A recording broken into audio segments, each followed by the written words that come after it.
नमस्कार बच्चों, 11th class के कुछ टॉपिक रह गए। हम लोगों ने लास्ट टर्म पर एम्पिरिकल फार्मूला, मॉलिक्यूलर फार्मूला पढ़ा था। मैं कुछ फार्मूले रिवाइज कराऊंगा और एक एनसीईआरटी का सबसे शानदार क्वेश्चन कराऊंगा। केवी वाले जो बच्चे हैं वो कंफर्म करना है, ये 100% उनके एग्जाम में आएगा 5 मार्क्स में। ये क्वेश्चन केवी वाले स्कूल एकेडमिक्स में ये क्वेश्चन 100% है, 5 मार्क्स में पूछा जाता है। शानदार क्वेश्चन है, आपको बेहतर लगेगा, तरीका भी बेहतर लगेगा। बच्चों पहली बात मैं एक चीज बता दूं, हमारा काम है आप लोगों को पढ़ाना, हमारा सेवा भाव है, इसीलिए हमें थकान नहीं होती। समझ रहे हैं ना? जहां काम होता है ना, जहां लोड होता है वहां पे थकान होती है। मेरा फर्ज है आप लोगों को पढ़ाना, मेरा सेवा भाव है आप लोगों को पढ़ाना, इसलिए मुझे थकान नहीं होती। चलते हैं क्वेश्चन पे। सबसे पहले बेटा क्वेश्चन पूछ रहा है कि एक वेल्डिंग फ्यूल गैस है जो कंटेन करती है carbon and hydrogen. Burning a small sample gives 3.38 gram of CO2, 11th वाले बच्चे, and 0.69 gram of water. Underline these two points. 3.38 gram CO2 देता है and 0.69 gram of water. A volume of 10 liter, a volume of 10 liter measured at STP. अगर हम उस sample, उस gas sample का volume नापे हैं तो measured at STP of this welding gas is found to be 11.6 gram. उसका wait आता है 11.6 ग्राम। क्वेश्चन अभी मैं समझा रहा हूं, मैं कुछ चीजें समझा दूं। आप लोगों को ये मालूम होगा N जो होता है वो होता है मोलर मास। मैं पहले फॉर्मूला बता दूं, N होता है molar mass divided by empirical formula mass. N जो होता है वो बताओ क्या होता है बेटा? Molar mass divided by empirical formula mass. EFM क्या है? Empirical formula mass. ये N है। और अगर इसके बाद आपको मॉलिक्यूलर फॉर्मूला निकालना है तो वो होता है N into empirical formula. N into empirical formula आपका मॉलिक्यूलर फॉर्मूला कहलाता है। मेरे प्यारे बच्चों ये 2 पॉइंट्स आप लोग नोट कर लो। N कैसे निकाला जाता है? N होता है molar mass divided by empirical formula mass. Molecular formula कैसे निकाला जाता है? N into empirical formula. बच्चों N होता है, वो होता है molar mass divided by empirical formula mass. Molecular formula कैसे निकाला जाता है? N into empirical formula. N into empirical formula. ये दोनों पॉइंट्स नोट कर लीजिए। बच्चों एक क्वेश्चन है, आप लोगों को मैंने इक्वेशन सिखाई थी कि अगर हम किसी हाइड्रोकार्बन को बर्न करते हैं तो हाइड्रोकार्बन को बर्न करने पर आपको क्या मिलता है? CO2 मिलता है, H2O मिलता है। मैंने आपको एक बैलेंस इक्वेशन सिखाई थी, याद करो। CXHY x plus y by 4 O2। याद आया नहीं आया? याद आया नहीं आया? x CO2 y by 2 H2O। जरा मुझे समझाओ, क्या एक हाइड्रोकार्बन की इक्वेशन यही होती है? CXHY plus x plus y by 4 O2 changes into x CO2 plus y by H2O। मैं आपको एक ट्रिक बताऊं, कभी भी हाइड्रोकार्बन का कंबशन हो उसकी इक्वेशन बैलेंस करते वक्त सबसे पहले कार्बन बैलेंस करिए, देन हाइड्रोजन बैलेंस करिए, थर्ड नंबर पे ऑक्सीजन बैलेंस करिए।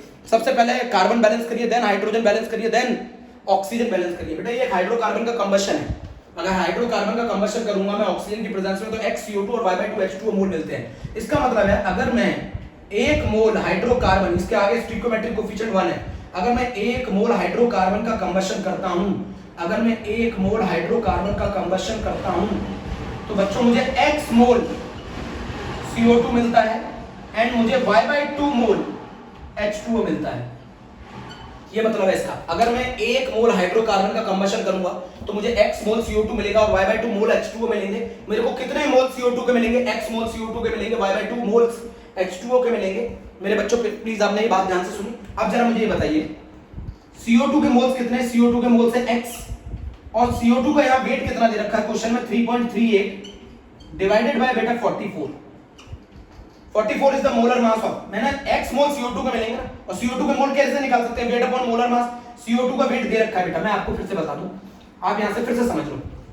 अगर मैं इस 1 मोल हाइड्रोकार्बन का कंबशन करूंगा ऑक्सीजन की प्रेजेंस में तो मुझे x मोल CO2 के देगा, y बाय 2 मोल H2O के देगा। x मोल CO2 के देगा और y बाय 2 मोल H2O के देगा। क्लियर है बात मेरी बात? चलो ठीक है। अब जरा बेटा इधर मेरी बात समझना, x मोल CO2 के देगा, y बाय 2 मोल H2O के देगा। अब ये बताइए मुझे CO2 का वेट कितना दे रखा है? मुझे जरा बताओ जल्दी से, CO2 का वेट कितना दे रखा है? CO2 का वेट दे रखा है 3.38 ग्राम। H2O का वेट कितना दे रखा है? 0.690 ग्राम। अच्छा अगर मैं CO2 के मोल्स निकालूं तो CO2 के मोल्स कितने होंगे? 3.38 डिवाइडेड बाय 44 CO2 के मोल्स होंगे। H2O के मोल्स कितने होंगे? 0.690 डिवाइडेड बाय 18। H2O के मोल्स ये होंगे। CO2 के जो मोल्स हैं वो किसके बराबर है? जरा देखो CO2 के मोल्स किसके बराबर है? 3.38 डिवाइडेड बाय 44। CO2 के मोल्स किसके बराबर है? 3.38 डिवाइडेड बाय 44। बेटा ये वैल्यू जो आएगी वो आएगी 0.076। ये वैल्यू जो आएगी वो 0.076। बेटा अगर मैं 1 मोल हाइड्रोकार्बन का कंबशन करता हूं तो मुझे x मोल CO2 मिलते हैं, y/2 मोल H2 मिलते हैं। तो ये x मोल CO2 और CO2 के मोल्स कैसे निकालेंगे? Weight by molar mass, weight by molar mass 3.38 divided by 44 0.690 divided by 18, 3.38 divided by 44 0.690 divided by 18। Water के मोल्स निकाल लिए। अच्छा वाटर के मोल्स किसके बराबर है? मोल्स ऑफ वाटर किसके बराबर है जरा बताओ? y/2 के। मोल्स ऑफ वाटर क्या होगा? Weight divided by 18। वेट कितना है बेटा? 0.690 डिवाइडेड बाय 18। और ये आ गया y की वैल्यू आ गई बेटा, ये भी आ गई y की वैल्यू 0.076, y की वैल्यू 0.076 आ गई, y की वैल्यू 0.706। बेटा जो मोल्स ऑफ वाटर आएंगे वो y/2 के बराबर होंगे, जो मोल्स ऑफ CO2 आएंगे वो x के बराबर होंगे, जो मोल्स ऑफ CO2 आएंगे वो x के बराबर होंगे, जो मोल्स ऑफ वाटर आएंगे वो y/2 के बराबर होंगे। बच्चों मेरी बात सुन रहे हैं? जो मोल्स ऑफ CO2 आएंगे वो x के बराबर होंगे और जो मोल्स ऑफ वाटर आएंगे वो y/2 के बराबर होंगे। तो मैंने y/2 के बराबर मोल्स ऑफ वाटर को रखा तो मैंने y की वैल्यू निकाल ली, मैंने x की वैल्यू निकाली 0.076, मैंने y की वैल्यू निकाली 0.076, मैंने x की वैल्यू निकाली 0.076, मैंने y की वैल्यू निकाली 0.076, मैंने x की वैल्यू निकाली 0.076, मैंने y की वैल्यू निकाली 0.076। बेटा जो मोल्स आएंगे CO2 के वो बराबर होंगे x के और जो मोल्स आएंगे वाटर के वो बराबर होंगे y/2 के। और मैंने मोल्स कैसे निकालूंगा CO2 के? Weight divided by molar mass. मैंने मोल्स कैसे निकालूंगा H2O के? 0.690 डिवाइडेड बाय 18। x आ गया 0.076, y/2 आ गया बेटा 0, y/2 आ गया 0.690 बाय 18, y की वैल्यू आ गई 0.076। बच्चों क्लियर है? बच्चों क्लियर है? बेटा मैंने मोल्स ऑफ CO2 x के बराबर कर दिया, मैंने मोल्स ऑफ H2O y/2 के बराबर कर दिया। प्यारे बच्चों क्लियर कर दो पहले। चलो ठीक है प्यारे बच्चों क्लियर कर दिया। मैंने x और y की वैल्यू निकाल ली बच्चों, मैंने x और y की वैल्यू निकाल ली बच्चों, मेरी बात सुनना बच्चों, मैंने x और y की वैल्यू निकाली। अच्छा मेरे बच्चों ये बताओ x और y की वैल्यू क्या आ रही है? x की वैल्यू बराबर आ रही है ना y के? बेटा x की वैल्यू बराबर आ रही है ना y के? तो बताओ हमारा फार्मूला क्या था हाइड्रोकार्बन का? CXHY। x की वैल्यू बराबर है y के तो y की जगह मैं लिख सकता हूं x। तो बताओ इसका सिंपलेस्ट रेशियो कितना आएगा? CH। तो बेटा ये CH आ गया सिंपलेस्ट रेशियो और ये आएगा एम्पिरिकल फार्मूला। एम्पिरिकल फार्मूला क्या आएगा? CH। एम्पिरिकल फार्मूला CH आएगा। x बराबर y है तो CXHY होगा। y की वैल्यू किसके बराबर है? x का CXHX। सिंपलेस्ट रेशियो यही आएगा ना CH। एम्पिरिकल फार्मूला होगा CH। एम्पिरिकल फार्मूला मास कितना होगा? एम्पिरिकल फार्मूला मास होगा 12 + 1 13। एम्पिरिकल फार्मूला मास भी निकाल लिया मैंने 13। एम्पिरिकल फार्मूला भी मैंने निकाल लिया CH। एम्पिरिकल फार्मूला मैंने निकाल लिया CH। बेटा मेरा पहला क्वेश्चन का आंसर आ गया, मैंने एम्पिरिकल फार्मूला निकाल लिया CH। मेरा पहला क्वेश्चन आ गया। दूसरा क्वेश्चन क्या पूछ रहा है मुझसे? मोलर मास पूछ रहा है। बच्चों दूसरा क्वेश्चन मुझसे क्या पूछ रहा है? मोलर मास पूछ रहा है। बच्चों दूसरा क्वेश्चन मुझसे मोलर मास पूछ रहा है। बहुत ही आसान है बच्चों, बहुत ही आसान। मुझसे क्वेश्चन पूछ रहा है मोलर मास पूछ रहा है। रफ कर दूं बच्चों? अच्छा ये बताओ मोलर मास पूछ रहा है। अब मोलर मास कैसे निकालेंगे? मोलर मास कैसे निकालेंगे? ये जो गैस सैंपल है, ये जो गैस सैंपल है, इस गैस सैंपल का जो वेट है वो 11.6 ग्राम है। इस गैस सैंपल का जो वेट है बच्चों वो 11.6 ग्राम है और इस गैस सैंपल का जो वॉल्यूम है वो है 10 लीटर एट ST2। अच्छा मोल्स का फार्मूला क्या होता है जरा बताओ? मोल्स बराबर होता है वेट अपॉन मोलर मास और मोल्स बराबर होता है, पढ़ा होगा आपने, volume in litre at STP divided by 22.4। एक मोल गैस का STP पे कितना वॉल्यूम ऑक्युपाई करता है? 22.4 लीटर।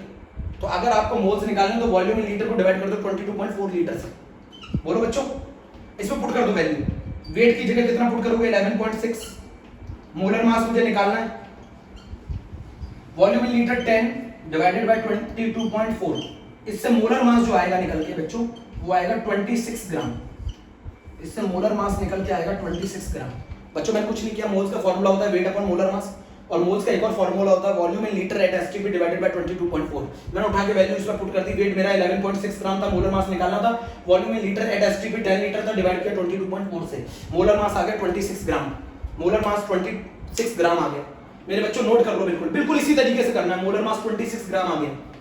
बेटा मेरा दूसरा क्वेश्चन भी कर दिया मैंने, मोलर मास मेरा 26 ग्राम आ गया। बच्चों मेरा मोलर मास 26 ग्राम आ गया। बच्चों मेरा मोलर मास 26 ग्राम आ गया। बच्चों मेरा मोलर मास 26 ग्राम आ गया। रफ कर दूं? मेरा मोलर मास 26 ग्राम आ गया। अब मेरे बच्चों जरा ध्यान से सुनो, मोलर मास आ गया। अब मैं n की वैल्यू निकाल सकता हूं। बताओ n की वैल्यू क्या होगी?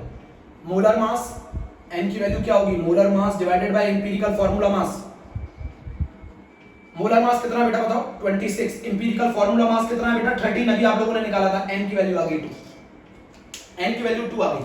अब n की वैल्यू 2 आ गई तो बताओ मॉलिक्यूलर फार्मूला क्या होगा, मॉलिक्यूलर फार्मूला क्या होगा, मॉलिक्यूलर फार्मूला क्या होगा, और वो होगा n इंटू इंपीरिकल फार्मूला, तो n to empirical formula CH C2H2। अब ये आंसर तो आपको, अब मैं आपको ट्रिक बता रहा हूं। होता क्या बेटा, जो वेल्डिंग में जो गैस यूज होती है, मैं ट्रिक बता रहा हूं, ट्रिक। वेल्डिंग में जो गैस यूज होती है, वेल्डिंग में जो गैस यूज होती है, वेल्डिंग में जो गैस यूज होती है वो होती है ऑक्सी एसिटिलीन। ऑक्सी एसिटिलीन वो गैस होती है जो वेल्डिंग में यूज होती है। और ऑक्सी एसिटिलीन वो गैस होती है जो वेल्डिंग में यूज होती है। और इस एसिटिलीन का फॉर्मूला क्या होता है C2H2। तो आप ऐसे भी इस आंसर को वेरीफाई कर सकते थे कि वेल्डिंग में जो गैस यूज होती है वो ऑक्सी एसिटिलीन होती है और उसका फॉर्मूला होता है C2H2। तो ये आपका फाइनल आंसर होगा। याद करने की आवश्यकता नहीं है बच्चों, याद करने की आवश्यकता नहीं है, मैं आपको ट्रिक बता रहा हूं। आपने पूरा आंसर निकाल लिया, आप आंसर आप चेक कर सकते हैं। वेल्डिंग में जो फ्यूल गैस यूज होती है वो ऑक्सी एसिटिलीन होती है, फॉर्मूला C2H2 होता है। आंसर देखो फाइनल C2H2 होगा। ये एक ऐसा क्वेश्चन है जो 100% गारंटी से मैं लिख सकता हूं, 5 मार्क्स में पूछा जाता है केवीज के हाफ ईयरली एग्जाम में और प्री बोर्ड में, एनसीईआरटी में और ये यूनिट टेस्ट में। समझ रहे हैं बच्चों, पूरी तरीके से इस क्वेश्चन को कर लीजिए। मैं अगला क्वेश्चन कराने जा रहा हूं।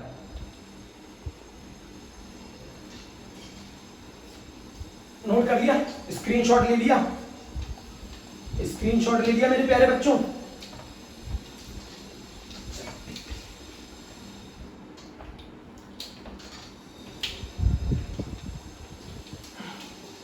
बच्चों एक और क्वेश्चन है, हाइड्रोकार्बन को बर्न करने पर, हाइड्रोकार्बन को बर्न करने पर 3.08 ग्राम CO2 फॉर्म हो रही है एंड 0.72 ग्राम वाटर फॉर्म। एक क्वेश्चन है कि हाइड्रोकार्बन को अगर हम बर्न करते हैं तो 3.08 ग्राम CO2 फॉर्म हो रही है एंड 0.72 ग्राम वाटर फॉर्म हो रहा है। और ये क्वेश्चन आया है G 2014 में। आप देखो आपके एनसीईआरटी जैसा क्वेश्चन है कि नहीं। एक हाइड्रोकार्बन को अगर मैं बर्न करता हूं तो 3.08 ग्राम CO2 and 0.72 gram water. What is the formula, what is the formula of hydrocarbon, what is the formula of hydrocarbon, what is the formula of hydrocarbon. बच्चों हमसे पूछ रहा है हाइड्रोकार्बन, जरा इक्वेशन पे आते हैं। CXHY याद है अभी आपको, X + Y/4 O2 याद कर रही है बच्चों, XCO2 Y/2 H2। अगर मैं एक मोल हाइड्रोकार्बन को बर्न करता हूं, अगर मैं एक मॉलिक्यूल हाइड्रोकार्बन का बर्न करता हूं तो X मॉलिक्यूल CO2 के बनेंगे, Y/2 मॉलिक्यूल H2O के बनेंगे। या फिर आप ऐसे भी कह सकते हो एक मोल अगर मैं हाइड्रोकार्बन को बर्न करूंगा तो X मोल CO2 के बनेंगे, Y/2 मोल्स H2O के बनेंगे। तो आप जरा मेरी बात समझिए, यहां इनके नीचे लिख लीजिए 3.08 ग्राम, 3.08 ग्राम CO2 बनती है और 0.72 ग्राम वाटर बनता है। 3.08 ग्राम CO2 बनती है और 0.72 ग्राम वाटर बनता है। अब 3.08 मोल्स निकाल लो, मोल्स ऑफ CO2 निकाल लो, तो मोल्स ऑफ CO2 होगा 3.08 डिवाइडेड बाय 44 और मोल्स ऑफ वाटर निकाल लो। मोल्स ऑफ वाटर क्या होगा जरा मेरे बच्चों जल्दी से बताओ, मेरे मोल्स ऑफ वाटर क्या होगा 0.72 डिवाइडेड बाय 18। अच्छा बेटा मोल्स ऑफ वाटर कैसे निकालते हैं, weight divided by molar mass, weight divided by molar mass, weight divided by molar mass. अगर हम इसको सॉल्व करेंगे बच्चों, इसको अगर हम सॉल्व करें तो कितना आएगा जरा मुझे बताओ। इसको अगर हम सॉल्व करेंगे तो ये आएगा बेटा 0.04 और इसको अगर हम सॉल्व करेंगे तो ये वैल्यू आएगी 0.07। आप कैलकुलेशन देख लीजिएगा, 7 4 28 2 7 4 28 30 0.07 इसकी वैल्यू आएगी बेटा 0.07 और इसकी वैल्यू आएगी 0.04। अच्छा मोल्स ऑफ CO2 किसके बराबर है, मोल्स ऑफ CO2 बराबर है X के, तो X बराबर हो गया 0.07 और मोल्स ऑफ वाटर किसके बराबर है जरा बच्चों बताओ, मोल्स ऑफ वाटर किसके बराबर है Y/2 के बराबर आ गया 0.04, तो Y बराबर आ गया 0.08, X बराबर हो गया 0.07 और Y बराबर हो गया 0.08। X बराबर हो गया 0.07, Y बराबर हो गया 0.08, X बराबर हो गया 0.07, Y बराबर हो गया 0.08। हाइड्रोकार्बन का फार्मूला क्या है C 0.07 H 0.08, तो हमारा आंसर आ गया C7H8, C7H8। X और Y का रेशो क्या होगा अभी भी नहीं समझे, कैसे निकाला जरा बताता हूं। X to Y का रेशो क्या होगा जरा बताओ, 0.07 डिवाइडेड बाय 0.08 ये बराबर आ गया 7/8, तो X और Y का रेशो आ गया 7 और 8, तो C7H8 इस क्वेश्चन का आंसर होगा। C7H8 इस क्वेश्चन का आंसर होगा। प्यारे बच्चों नोट कर लो, C7H8 इस क्वेश्चन का आंसर होगा। नोट कर लिया बच्चों, C7H8 इस क्वेश्चन का आंसर होगा। रफ कर दूं? IIT JEE 2014 मैंने कुछ नहीं किया बेटा, हाइड्रोकार्बन को बर्न करेंगे अगर हम X + Y/4 moles of O2 के साथ, तो हमें X CO2 मिलेगा, Y/2 H2O मिलेगा। मोल्स ऑफ CO2 X के बराबर है, तो मैंने मोल्स निकाले CO2 के, उसको बराबर कर दिया X के। मोल्स ऑफ H2O बराबर है Y/2 के, तो मैंने Y की वैल्यू निकाल ली, X की वैल्यू निकाल ली, Y की वैल्यू निकाल ली, सॉल्व कर ली। X की वैल्यू निकाल ली, Y की वैल्यू निकाल ली, सॉल्व कर दिया। बेटा क्वेश्चन सुनिए, बहुत अच्छा सा क्वेश्चन है एनसीईआरटी का। कितने मार्क्स में पूछा जाता है? 2 नंबर। एक एनसीईआरटी का क्वेश्चन है 2 मार्क्स में पूछा जाता है। एक एनसीईआरटी का क्वेश्चन है 2 मार्क्स में पूछा जाता है। क्वेश्चन पूछा जा रहा है 100 ग्राम कॉपर सल्फेट के अंदर कॉपर पता लगाइए कितना होगा। 100 ग्राम कॉपर सल्फेट के अंदर कॉपर पता लगाइए कितना होगा। बच्चों क्वेश्चन समझ में आया? 100 ग्राम कॉपर सल्फेट के अंदर मुझे कॉपर बताना कितना होगा। 100 ग्राम कॉपर सल्फेट के अंदर आपको कॉपर बताना कितना होगा। जरा मेरी बात समझिए, कॉपर सल्फेट का मास निकालते हैं, कॉपर सल्फेट का मोलर मास निकालते हैं। कॉपर का मास होता है 63.5, सल्फर का होता है 32, ऑक्सीजन का होता है 16 × 4, टोटल मास आ गया 159.5। अगर मैं 159.5 ग्राम कॉपर सल्फेट लेता हूं तो उसमें बताओ कितना कॉपर है।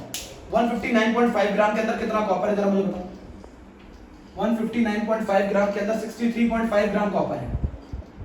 63.5 ग्राम कॉपर है 159.5 ग्राम कॉपर सल्फेट में।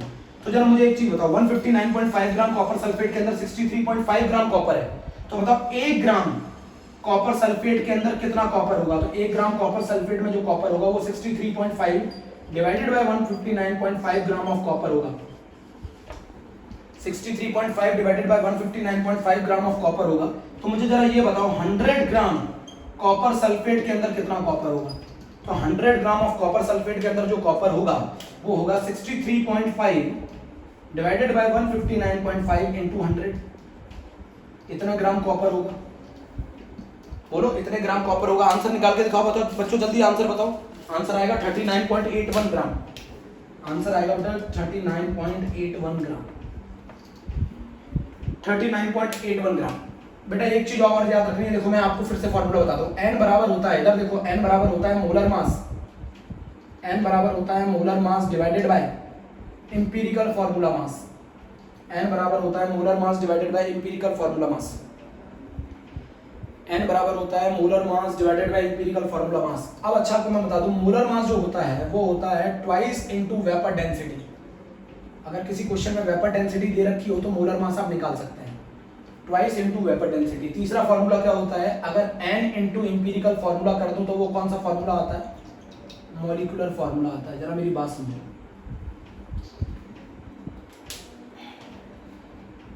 जरा बच्चे एक क्वेश्चन और करते हैं आईआईटी का।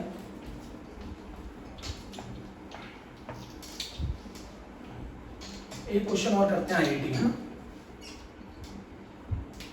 एक कंपाउंड है NXHY, ठीक है। इसके अंदर हाइड्रोजन का जो परसेंटेज दे रखा है वो दे रखा है 12.5%। हाइड्रोजन का जो मास परसेंटेज है वो 12.5% है। और इस क्वेश्चन के अंदर जो वेपर डेंसिटी दे रखी है शायद वो दे रखी है 16। कितनी दे रखी है वेपर डेंसिटी? 16। तो बताओ इस कंपाउंड का जो मोलर मास होगा वो कितना होगा टोटल? 32। कैसे? Twice into vapour density. Molar mass आ गया 32, आ गया मोलर मास।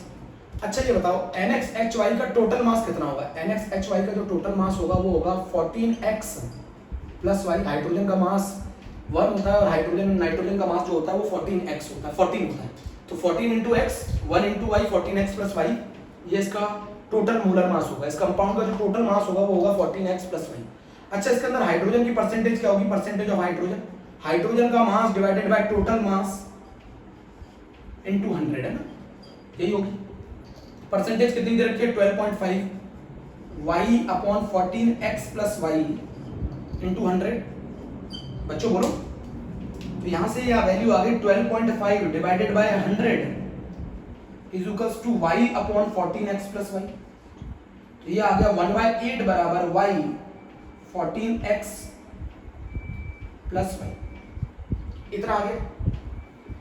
बोलो बेटा हाइड्रोजन की परसेंटेज क्या होगी, हाइड्रोजन का mass divided by total mass. तो हाइड्रोजन का मास कितना है, y divided by the total mass कितना है 14x + y * 100 या परसेंटेज ऑफ हाइड्रोजन होगी।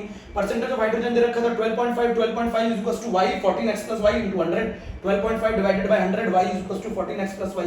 अब जरा इन्होंने क्या दे रखा है, हमें मोलर मास दे रखा है, मोलर मास मिल गया 32। तो ये किसका मास होगा ये बताओ मुझे, 14x + y का मास कितना होगा 32। Total mass of the compound ही तो कहलाता है मोलर मास। तो 14x + y = 32 हो गया। पुट कर दो जरा वैल्यू, 1/8 = y/32। तो ये आ गया y बराबर आ गया बच्चों 4। अब y बराबर 4 आ गया तो x बराबर कितना आएगा, तो 14x + 4 = 32। तो 14x = 28, x बराबर आ गया 2, x बराबर आ गया 2। तो what is the molecular formula of the compound, तो मॉलिक्यूलर फार्मूला आ गया बेटा N2H4। Answer N2H4 G2060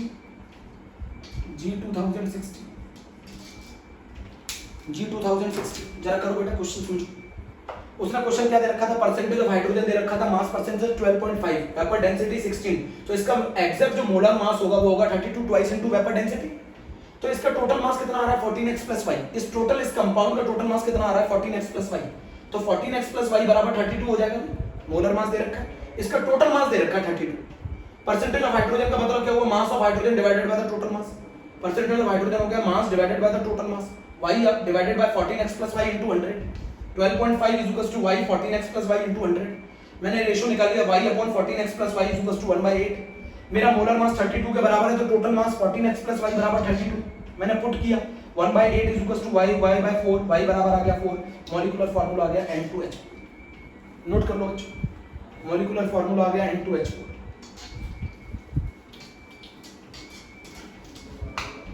molecular formula आ गया N2H4।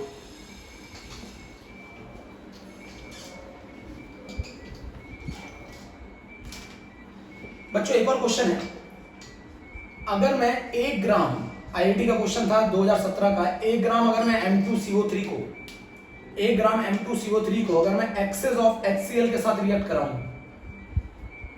तो ये 2MCl + CO2 + वाटर बनाता है। तो वो कह रहा है इसके 0.01186 मोल्स बनते हैं, 0.01186 मोल्स फॉर्म होते हैं।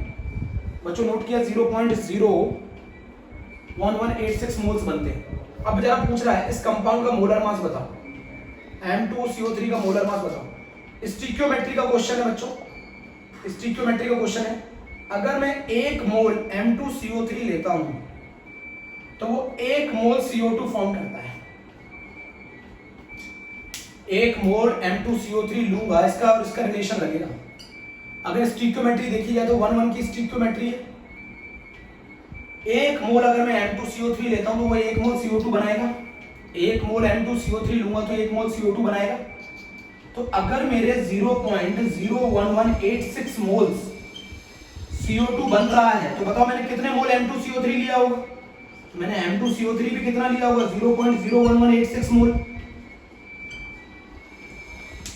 अगर मैं 1 मोल M2CO3 लेता हूं तो 1 मोल CO2 बनता है। तो अगर मैं 0.01186 मोल CO2 के बनेंगे तो मैंने कितना M2CO3 लिया होगा, 0.01186 मोल। तो मुझे मोल्स मिल गए किसके, M2CO3 के।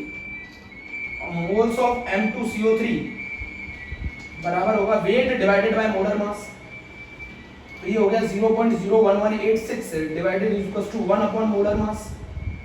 तो बच्चों मोलर मास जो आएगा सॉल्व करके वो आएगा 84.3 ग्राम पर मोल।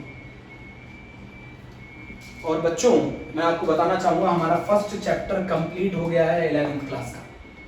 बच्चों हमारा 11th क्लास का फर्स्ट चैप्टर कंप्लीट हो गया है। बच्चों मैंने बहुत कोशिश की है आपको इसमें पढ़ाने की, आप लोगों को अगर अच्छा लगा हो तो जरूर बताइएगा। ओके, थैंक यू प्यारे बच्चों।